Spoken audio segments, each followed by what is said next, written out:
Yeah, we are live. What's that noise in the background? Yeah, we are live and with Glenn Krause on the collaborative project, and you're going to get a whole lot of awesome things to learn today because Glenn is actually giving us an opportunity for his workshop to be compressed and be done within a series for the Teachathon conference. It's a really, really great package. Thank you, Glenn. I really appreciate what you did, and we're excited about having you on right now. So, Glenn, I'll bring up your presentation, and you have the floor to yourself. So, Jen, Yeah. can I mention to everybody out there and everybody that's going to see this is that you were going to save a parking space for me, and you didn't. Oh, no problem. Yeah, all the way from the US. I didn't even have a parking space for you. Okay, no problem. So I'll be back with you, Glenn, in a minute. Yeah, so go ahead with your presentation. Thank you so Okay. much. Yeah.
You there?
Glenn, Yeah. I think you're already on. So uh, put your continue your presentation.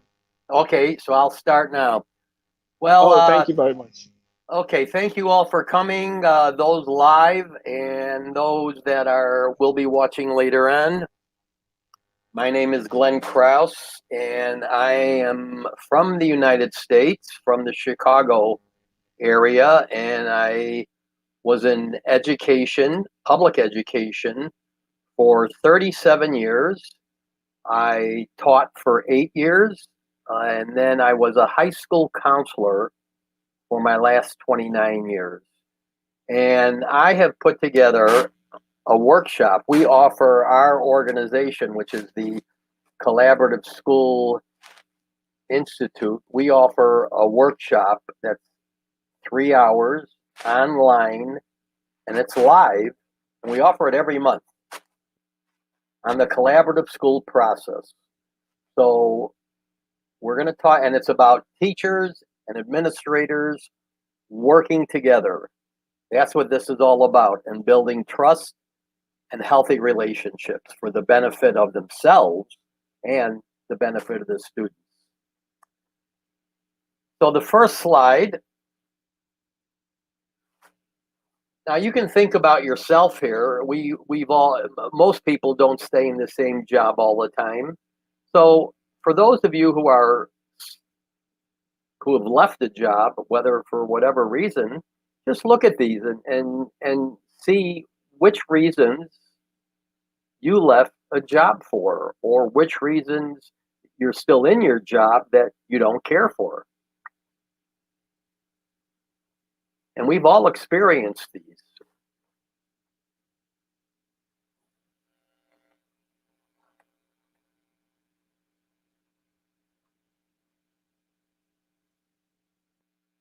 So, what is the collaborative process? What's collaborative leadership? So, let me explain what that is. The collaborative process is where a leader works with teams to identify needed change. And they create a vision. It's not necessarily the leader, it's the group creates a vision to guide the change through encouraging, inspiring, motivating ways, and you execute the change working together with members of the group. And the ultimate goal is to innovate and create change that will help shape the future of your school. Now, the word collaborate sounds like it's easy. You just work together. But what it comes down to is, how do you work together? And that's what we're going to get into. So there's two kinds of the collaborative process. The leader has responsibility for guiding and coordinating the collaborative process, or there's different leaders within the group. Depending on the expertise of the group, there could be different leaders depending on somebody's own expertise and their talents and their abilities. So it's not necessarily one leader. It could be, if you have a group of 8, it could be 8 leaders at different times.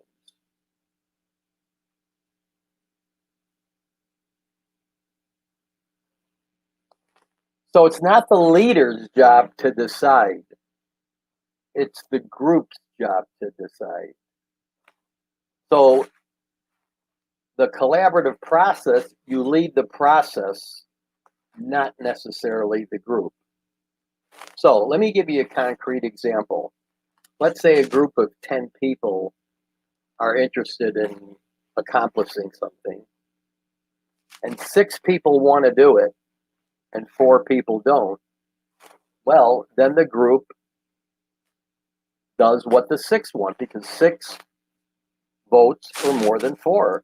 And that's the collaborative process. One little bit of it. Now, here's the advantages of the collaborative process. There's a buy-in. People within the group, people within the process feel emotionally invested. That's important. Everybody feels emotionally invested. There's more people involved, and there's trust building. We're going to just get in. You cannot have collaboration if you don't have trust. So if there's not trust between the people in the group, you're not going to have collaboration. Now, I explained to you agreement without total disagreement. Let me really explain what I mean by that, which I did before, but I know I didn't make it totally clear. If you have 10 people in a group and 6 people vote that we're going to do this and 4 people vote that we're not going to do it, then the group's going to do it. So the group agrees that we're going to do it, but 4 people don't agree. So that's how the group agrees, but there's not total agreement. Then you also get multiple points of views and ideas. People own their ideas. A person within the group, their ideas might not be utilized, but they're going to be heard. And the collaborative process also promotes organizational development. Organizational empowerment. People feel empowered that they are part of the process. You know, in schools, everybody wants to be part of something. The teachers want to feel part of something. They want to feel like they belong. And administrators should not, this is my professional opinion, in the collaborative process, you're not told what to do by an administrator. You work together. It's collaboratively. Now, here's the disadvantages of the collaborative process. It is time consuming. There's no question about that. But you've all heard of the expression no pain, no gain. That's with sports. That's with if you're playing an instrument. If you want to become really good at something, you need to put in the time. And if you don't put in the time, you're not going to have great results. So the collaborative process is time consuming. I want you to understand that. And it's not for everybody. That's for sure. Some people in your school, they just want to be told what to do. They might not want to be part of the collaborative process. The second disadvantage, although I look at it as an advantage, now I know people in education, I was in education for 37 years. Generally speaking, educators don't like conflict. In the collaborative process, healthy conflict is good because that's where new ideas come about. People are heard, they're not judged.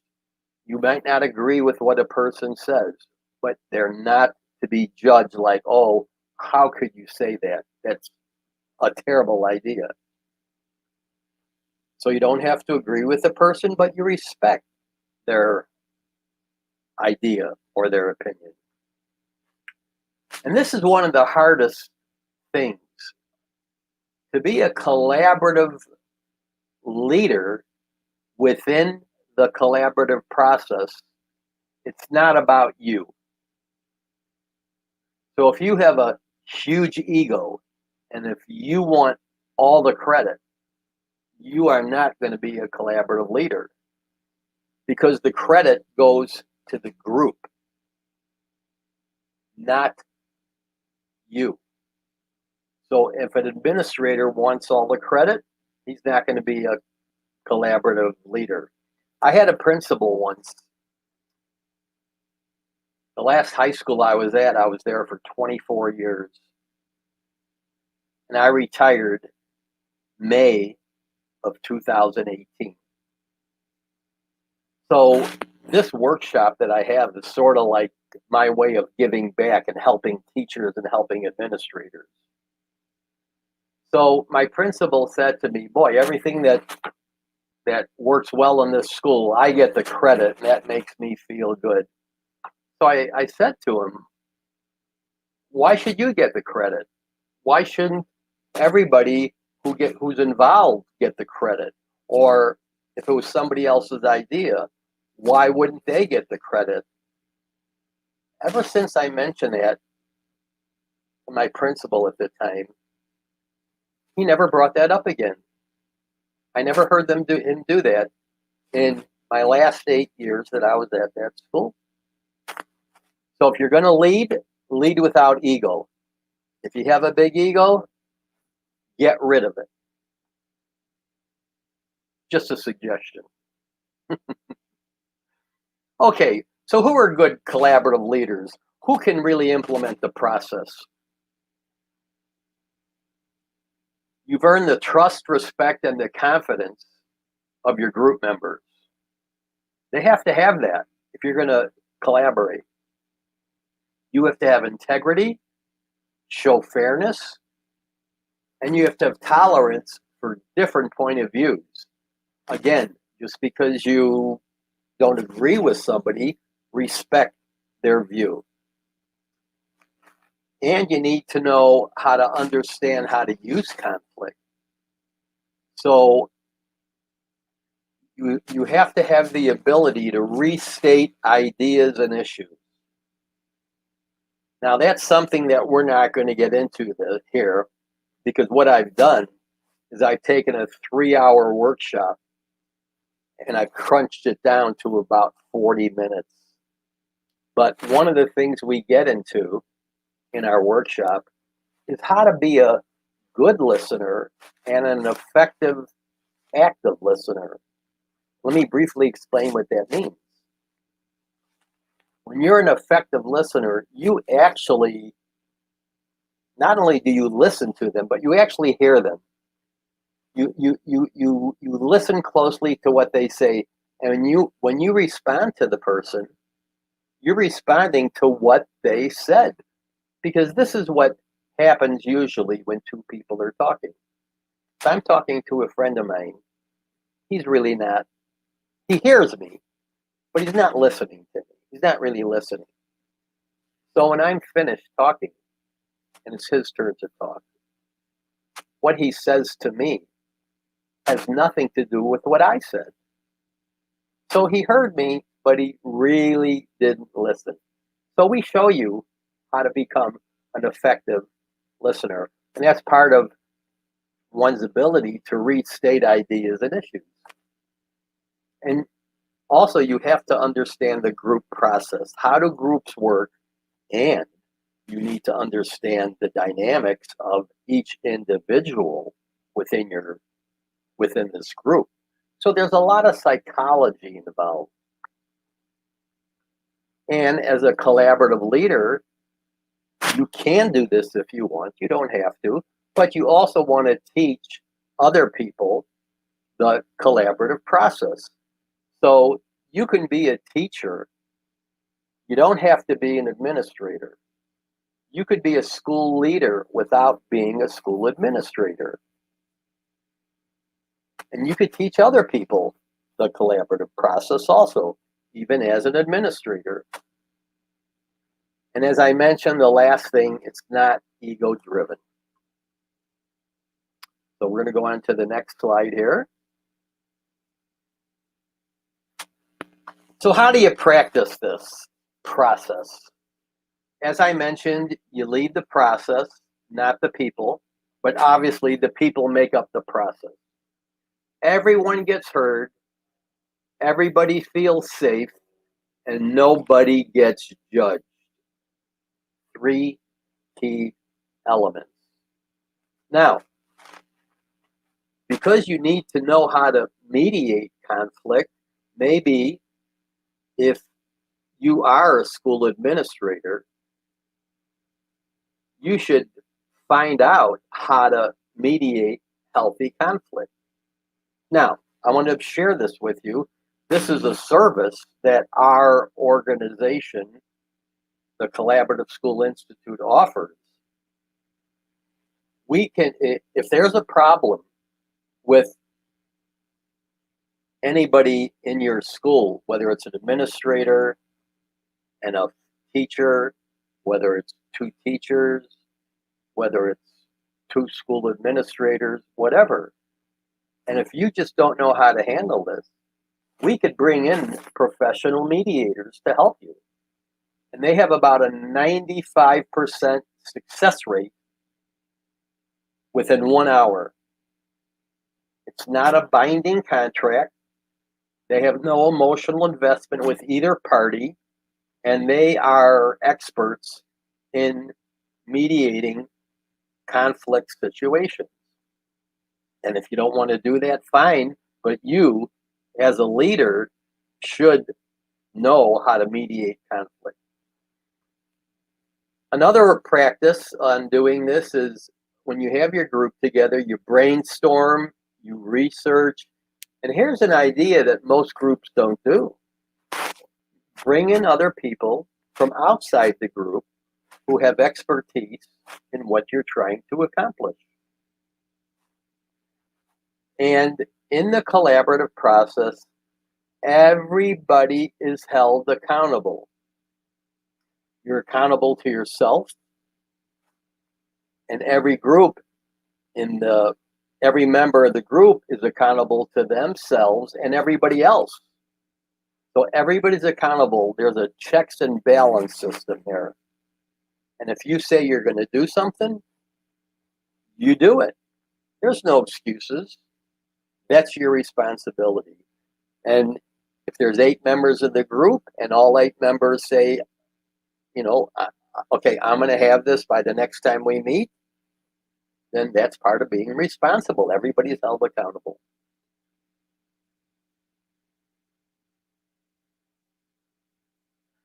Now, about 3 years ago, I didn't know the difference between a manager and a leader. And the two really don't have much in common, although I know the two words are used interchangeably, even in the same sentence. So, a manager, let's go to the next slide here. A manager manages things, as you see there. That's what they manage.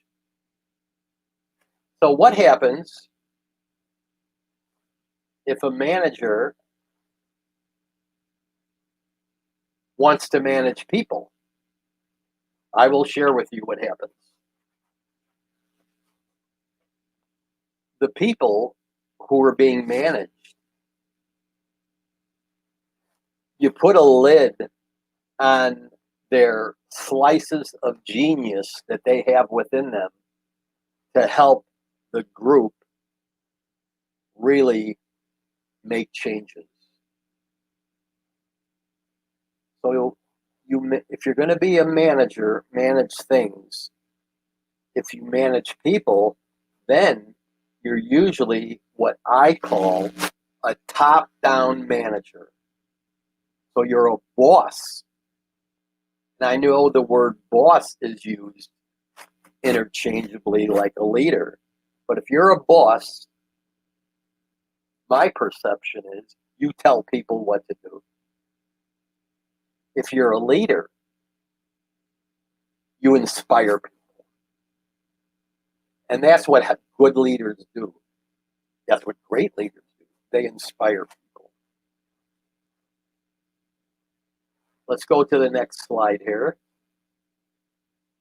So what is a great leader? What's great leadership? I'm going to share with you my definition of great leadership.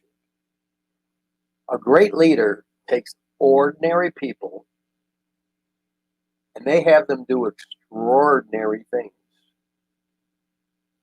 I'm going to say that again. A great leader inspires people to do extraordinary things. Ordinary people do extraordinary things. I have this expression of mine, and it's a great leader inspires, and a boss will make teachers perspire. As an administrator, You don't want to have your teachers perspire. I'm suggesting do not lead from fear. Lead from inspiration and collaboration. So we lead people.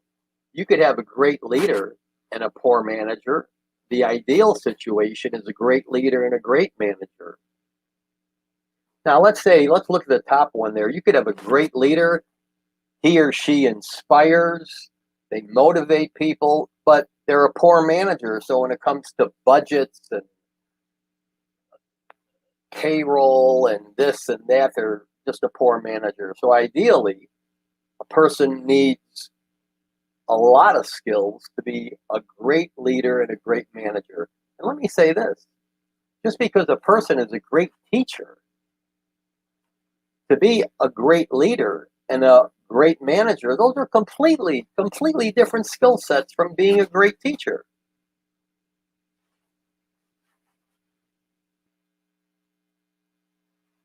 Okay, so great leadership comes when the people you're leading come to you. And this is really an incredible statement. Great leadership is the most valuable and yet the rarest commodity we have. There's a lot of bosses out there. Oh, you do this, you do that. But how many people are really great leaders? Not as many as we'd like. Let me just check the time here.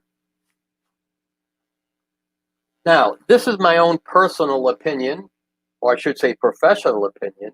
You know, most administrators, at least in America, the United States, they started out in the classroom. But when they become a school administrator, and that's whether they're a principal or a superintendent or a department chairperson or an assistant principal or whatever, after a few years, they forgot what it's like being in the classroom.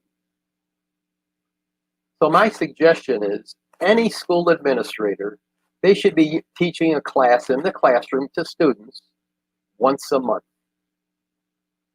I strongly encourage all school administrators to do that, to get back to your roots and know what your teachers go through.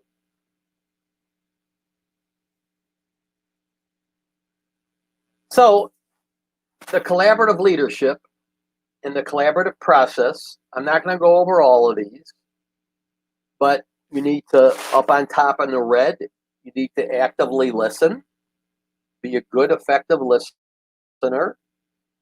And next to that, I guess it's tan. It's you want to create synergy. Synergy is when you create energy with every group member or your whole faculty. You create energy. You inspire. And then the last one we'll talk about here is in the blue on the bottom. You want to create psychological safety. Everybody in your school, as an administrator, should feel safe. That they're not going to be judged, that they're not going to be talked down to, that they're going to be respected, that they're going to feel part of the team, and that they are valued. And I mean that about your teachers, not your fellow administrators. If your teachers are happy, they're going to go to the ends of the earth for you.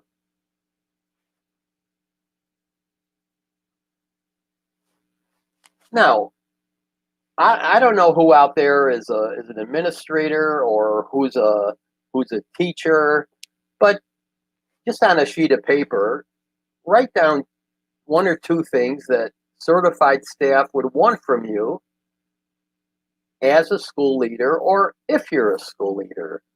And you could just do that on your own. Just write down one or two things. And you could just put that away. I'll give you 1 or 2 minutes. I'll give you about 15 seconds to do that. I'll get a little bit of water here.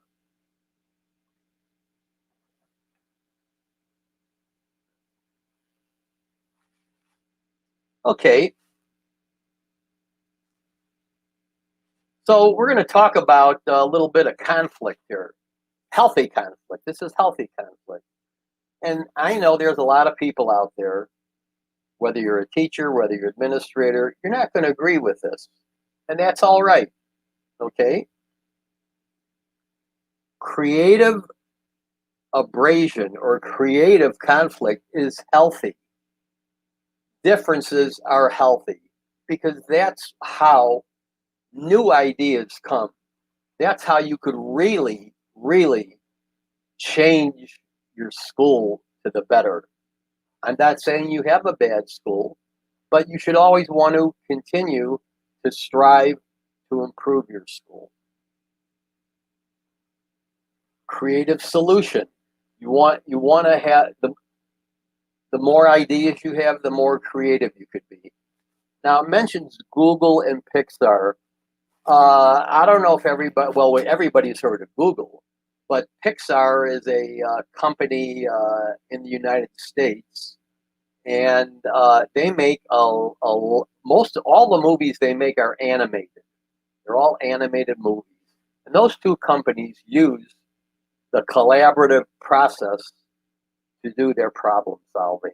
They're incredibly successful companies, and they are all about collaboration. So people within the company, generally speaking, there's always exceptions, but generally speaking, they feel part of the process. They feel part of the team. And that's what you, as a school administrator, should do. And even as a teacher, that's what you should do. If you have the ability to hire people that don't think like you, hire people with different viewpoints. You don't want total harmony, and then everybody is going to just say yes, yes, yes. And then nobody's going to change. I'm suggesting here the third from the bottom.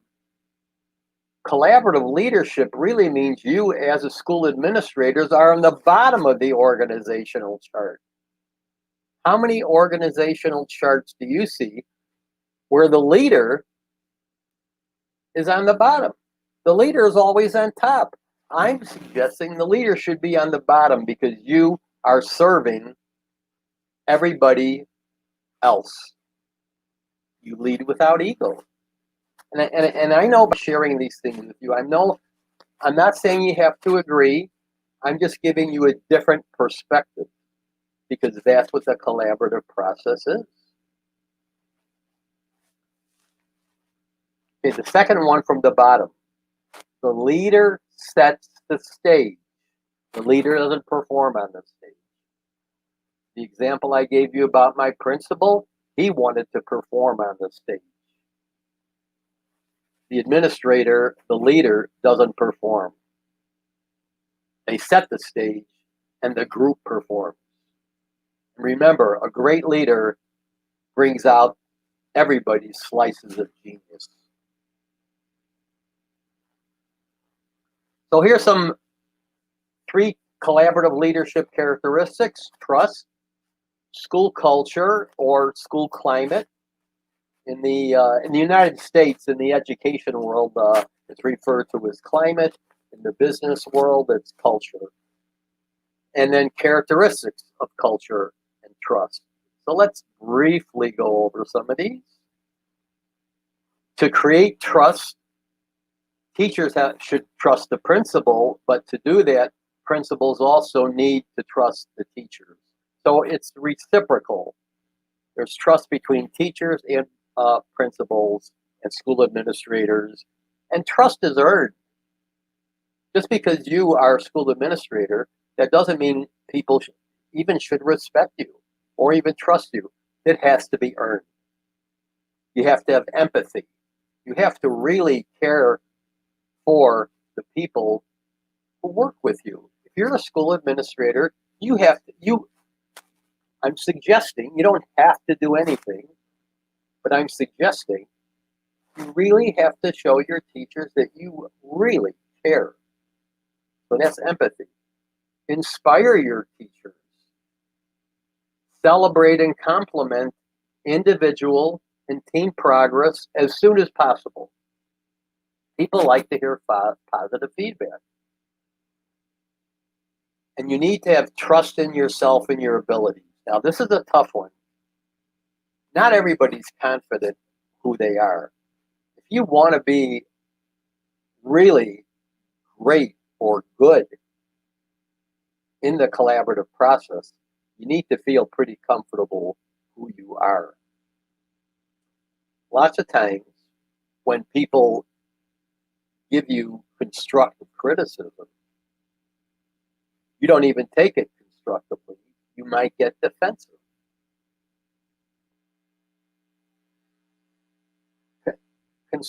Criticism could be great if you listen to it. You don't have to agree with it. But if you believe that there might be truth in the criticism, then do something about it and improve yourself. Now, please remember this. Trust is something that is built. I'm talking about the last one here. Trust is something that takes time. But you could break the trust, and they say this in America because New York City is real fast, in a New York minute. So trust can be broken very fast, but to restore it takes a lot of time. So once you get trust with the people who you work with, do your best to keep it.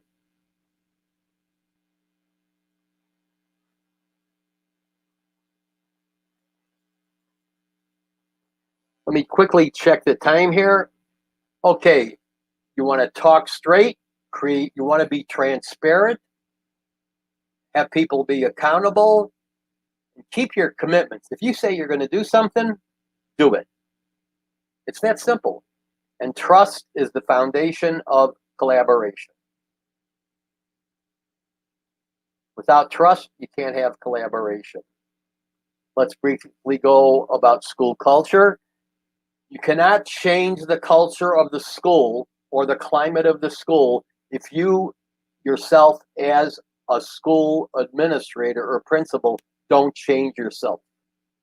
You cannot expect your teachers to change the climate of the culture. You have to do that, and they'll follow you if you inspire them. And it's all right to fail. It's not the failure, it's what you learn from the failure. If you can learn from your failure and become better, that's what it's all about. And it's all right to feel not comfortable. And as a collaborative leader, it's all right. You want to promote people feeling uncomfortable. It's not the end of the world if people feel uncomfortable. That's healthy, I'm suggesting. So, faculty teachers need 4 things to feel empowered. They need a sense of personal competence that what they do is good and get feedback from you. They need a sense of choice, that they're not always told what to do. Teachers need a sense or a feel that they're making a difference. And they need a sense of security that they're safe and okay. Let teachers teach. All they want to do is teach. Let me give you a great example of this. Let's say in your school you have 4 administrators. Once a week, you tell teachers, oh, you got to do this while you're teaching or in your class with students there. The next week, you tell them something else. The next week, you tell them something else. If your school year, like in the United States, is 36 weeks long, these teachers are going to have 36 more things they have to do in their class with their students. I know things have to be done, but minimize the things that teachers have to do. Everything you want them to do in class takes away from their teaching, and the students don't benefit.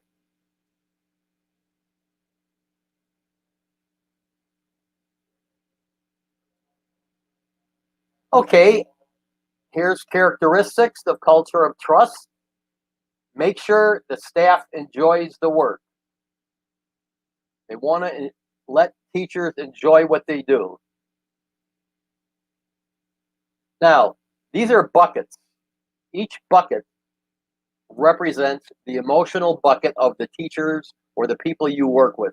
Part of your job as a teacher, part of your job as a school administrator is to fill up part of the bucket and make people feel positive.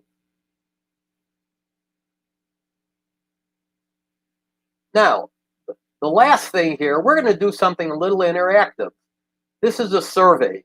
Now, I have no idea where you're at, but I'm going to give you, let's see how much time we have. This goes 45 minutes. I'm going to give you about 7 minutes to do this, or 5 minutes, and then we're going to go over some of these questions. So if you have a pencil and paper, please do this. If you don't, then do it the best you can. I'll give you a few minutes, and then we'll go over this.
Okay, we'll give you about 1.5 more minutes.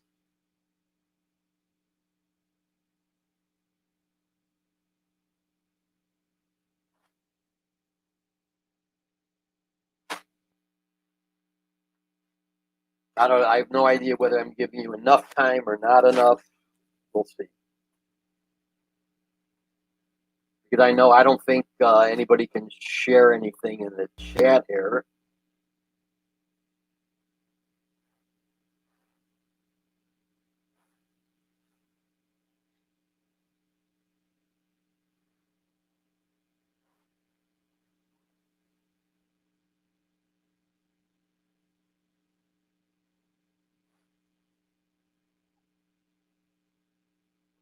Okay, so let's go over these questions. So the first one, or the rating one, please put the following in order of importance to you, 1 through 7. I'm going to share with you, in my professional opinion, the most important one. Teachers. They're the most important one. Now, some of you might disagree with me, and that's all right. But I want to share with you my reason why I believe that teachers are the most important people in a school. We always talk about the students, the students, the students. But who has the most contact with students on a daily basis? It's certainly not a school administrator.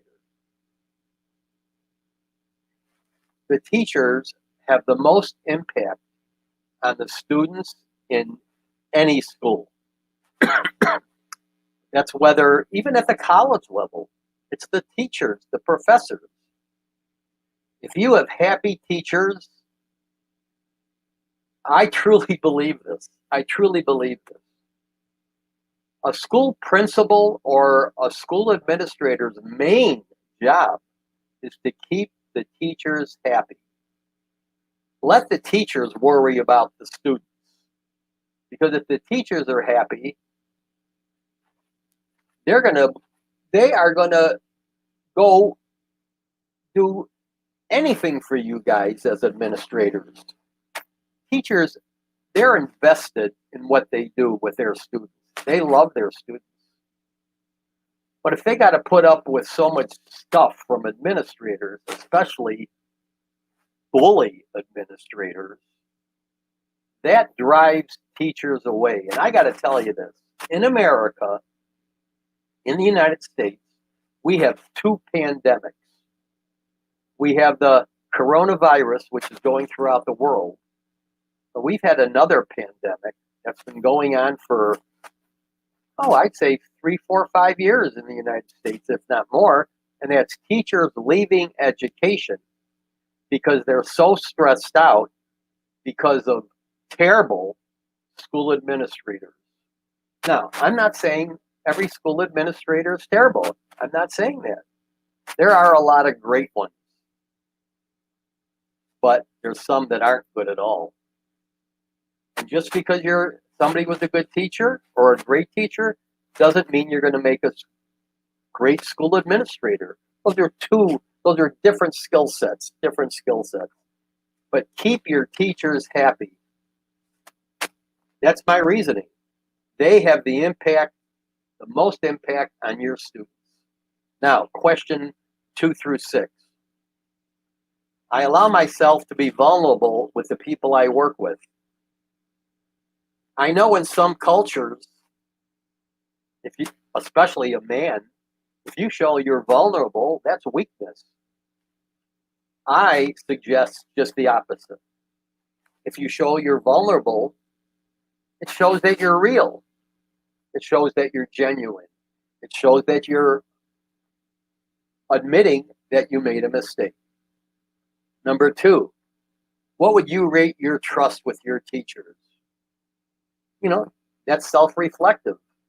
You want to have as many teachers trust you as possible. Are you going to get 100%? Of course not. What would you rate the trust your teachers have in you? What would you rate yourself as a leader and then as a boss? There's a difference between a leader and a boss. Remember, a leader inspires. A boss makes teachers perspire. So what are you? Are you a leader or are you a boss? And what do you do more? Number 6, you ask people to do things or do you tell them to do it? If you tell them to do it, then you're more of a boss and top down. If you ask them to do it, then you're more of a collaborative leader. And finally, what 3 words best describe you? So this is an opportunity to hopefully you can make some changes in yourself in a positive way. Now, I'm going to give you our website and our email address. Go to the Collaborative School Institute. Our website is https://cslinstitute.org. That's cslinstitute.org. And our email address is info@cslinstitute.org. Feel free and email me. I'll answer any question. It was a pleasure being here. I want to thank John for asking me to be a part of this, and whatever I could do to help your school become more successful, I will do that. So I thank you for those of you who are here, and thank you for those of you who are going to be watching later. I appreciate it, and everybody have a great week, and please be safe. Thank you, Glenn. This is awesome. Yeah, you promised and you delivered. Yeah, so I'm going to get you that parking lot in Lagos. What? I'm going to get you that parking lot in Lagos. So trust me. So how was Yeah. that? How was it? Yeah, it was really, really great. I was getting in back and forth. So and you had a very nice presentation, and yeah, there were some thoughts and feedback from the participants, How? and you know, okay, you wanted to say something? Yeah. How many people are watching this? Watched live? You know? Uh, I couldn't really get the full number because we are streaming it on three different platforms right Oh now. my God. It's Okay, being streamed on that's all right. YouTube, exactly, on Facebook and Twitter, and Okay. I've been getting some feedback from some people, and I'm kind of like, so you were checking? I never did. Yeah. So Okay. and So are you yeah, gonna have my website and email address up there? yes, I will do that. Thank you. Yeah. So let me 1 second. I'm going to get uh, Blink Krause's.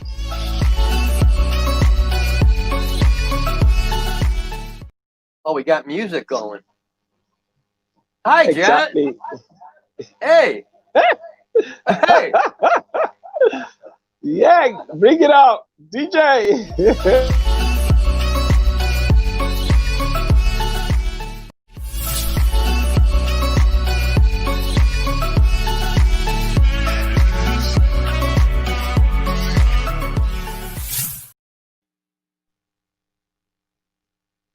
Yeah, so I have your website here.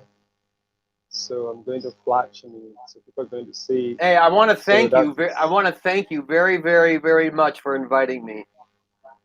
oh, and I want to thank you very, very much for coming on just at a short notice. It's really, really fantastic for us to have you. So have you? Let me ask you. Have you? I know you've been incredibly busy, and you probably have to go, and you probably have to leave in about 30 seconds to do something else, don't you? Exactly. Yeah, we have another presentation on the top of the Okay. hour. Because when do you want? Do you want to get together again with me to talk about working together? Absolutely, we're going to do that. Okay. After the Yeah. 24 hours, I'll find some sleep anywhere I can get one, and then I'll come back to, yeah, what just happened? 24 hours, and I have some of the greatest people on earth speaking at an event. This is really, really wonderful. So I'll have to get back to everybody, and we Okay, kind of that's like, all right. yeah. So Okay. I'll get back to you. Thank you. So thank you very much. Thank you everyone that's been part of this session or who watched this session. It's really been a great one. And this is Glenn Krause talking about the collaborative project. You just have to be part of it for you to really understand how it works, Hey, especially for your school and every other places that you kind of like put things together. So thank you, Glenn. Yeah, chop knuckle. Yeah, my goodness. take care. Yeah, bye.